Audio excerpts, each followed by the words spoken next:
channel. I hope you're all doing really well. So if you have seen my most recent short that I posted, I mentioned that I had taken reflective leave from the facility that I'm currently staying at to help with my eating issues. So I wanted to do an update today to talk to you about how it went. So let's dive into today's video. So I thought I'd just really quickly explain what reflective leave is. So it is an opportunity to take a 3-day period where you go home into your natural environment and see how you get on, sort of left to your own devices, so to speak. So if things go really well, you could potentially think that you might be looking at discharge at some point soon. And if you faced some challenges along the way, then when you come back to the facility, you can work specifically within those areas to help build that confidence. The way it differs from home leave, that is something that is granted on a regular basis when you reach a certain BMI criteria. I'm not quite there yet, but I am getting there. And reflective leave is something that you can take once. And I truly believe that I utilised it at the exact right time. Okay, so let's talk about what went well for me. Well, of course, coming home and seeing my cat Freddie. Oh my goodness, it was amazing. I think because before I came into this facility, I had just successfully completed my alcohol detox. So it had been about 8 weeks since I'd last seen Freddie, and I really have been missing him a lot. And as soon as I got home, he was actually waiting in the window, so he was right there. It was really cute. And he's not been staying on my bed when I've been away. He's been staying downstairs on the sofa. And for the whole of my visit, he was up in my bedroom with me. And it was so nice waking up with him snuggling into my legs. And I do have a little video of the first day when I woke up that I'll just insert here for you because it's really cute. It's such a motivation for me to keep getting well. Hi. Good morning. Oh. You trying to get in my pocket? I love you. So another thing that went really well is I was actually able to go into town with my best friend to do some shopping. I just wanted to get a few little bits for myself and also push myself a bit, to get out there. And whilst I was nervous, yes, it was anxiety inducing for me, I realised this is the first time I have done this sober in a very long time. So the fact that I had slight anxiety and still pushed through it, that is fantastic, and I am very proud of myself, and it's given me more confidence. And I bought a few nice things as well, nothing extravagant, but some comfy clothes from the ward and some new nail varnish as well. I'm wearing one of the colours now, it's like a goldy colour. The final thing I want to talk about that I feel went really well is in regards to my eating.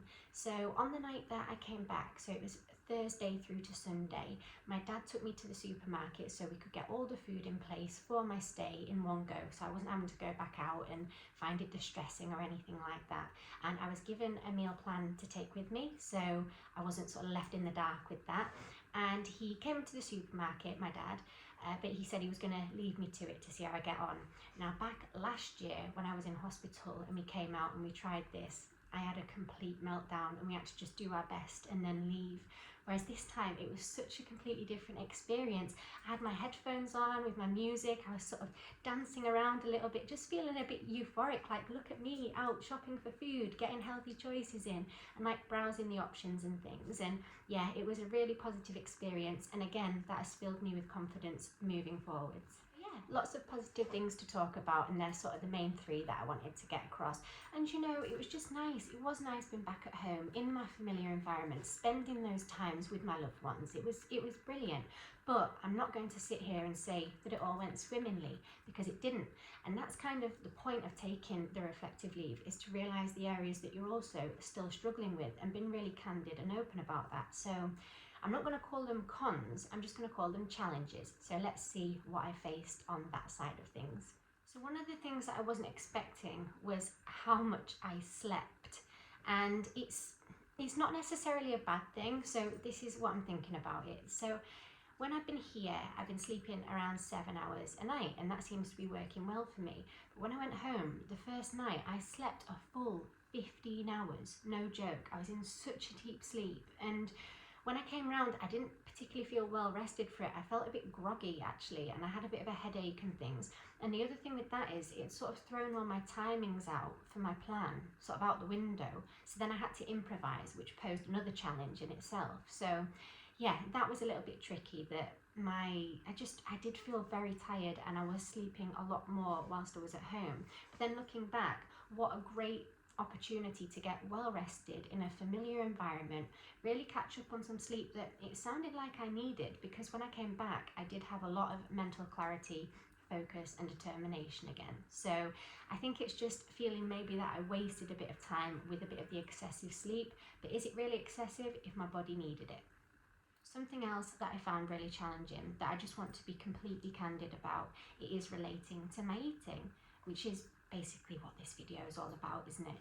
So I was saying how the food shopping went really well, and that was a success, but when it came to the preparation and the eating of the meals, I did find that challenging.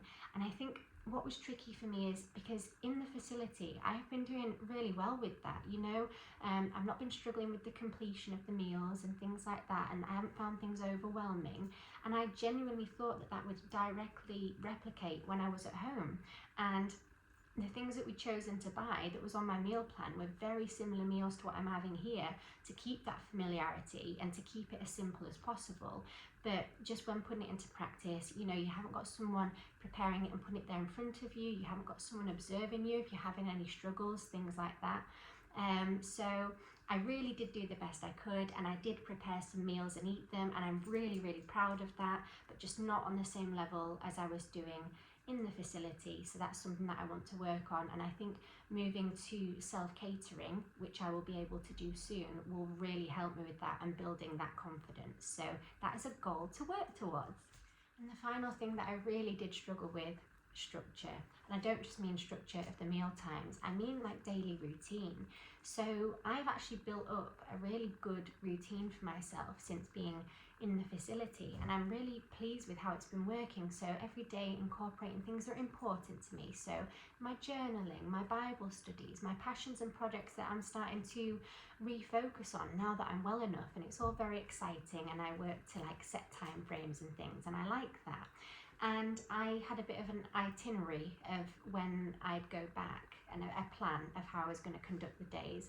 And that just went out of the window. I realised I was going to have to go with the flow for my visit, and that's not how my brain works at all. So that posed a real challenge. But then my dad made a very good point afterwards, and he said, would you have really wanted to spend your first visit just like working on things and not enjoying yourself and a bit of the freedom that you have and the experience? And it has also taught me to learn more about flexibility with my days and rest and relaxation time too. So I think for moving forwards, I'll have sort of a loose plan that I will follow that can be open to that flexibility that I now know is important. So in conclusion, what did I learn about reflective leave? So just openly and honestly, I genuinely thought when I took it, I would come back in a position to be ready, pretty close to discharging myself and being okay back at home. And I've realised I'm not quite there yet, and that's okay. And I was just so grateful to be able to come back and continue with the great work that we're doing, because there's all of the meal times prepared, like I said, but what about all the other things outside of that as well that are offered to help me build up my life, such as with the psychologist, with the occupational therapist, with the nutrition, the groups and the one-to-ones, all of these things that are crucial. And I haven't opened up about this on my channel as of yet, but I feel it's a fitting time to do so now. This has been a 15-year-long battle for me with my eating, and this is the best opportunity I think I've ever been given, and I'm truly grasping it with both hands. What would be the point in rushing to get out as quick as I can when I'm not fully mended yet, to then just struggle and spiral? I might as well stay for the duration of how long it takes and put these things into practice and then be able to maintain them lifelong when I'm out, because that's the way I want to be. I don't want to be going back to my old ways of living. I want to be healthy, happy and free, and I truly believe that we're well on the path to me becoming that, genuinely. Oh, there is just something I wanted to tell you about that is really exciting news just before I end today's video, and that is that next week will be my 2-month assessment, and I will be looking to confirm the programme that I am choosing for my treatment ongoing. So that will give me a very, very firm goal to be working towards, knowing exactly where I'm heading. And that is great for my brain because I like to set the challenge and then put my all into achieving it. So next week, I'm very happy to update you with a video on what that's going to look like, and I'm very, very excited. So I really hope you enjoyed today's video, or that it could sort of inspire you in some way. And that could be if you're needing treatment for any kind of health condition at the moment, that you don't have to rush the process and just embrace the opportunity that you've been giving. And just think of the life that you can have at the end of it is so worth it. So thank you so much. I hope you all have a lovely weekend. I will update you next week once I've picked my program, and I will speak to you soon. Lots of love.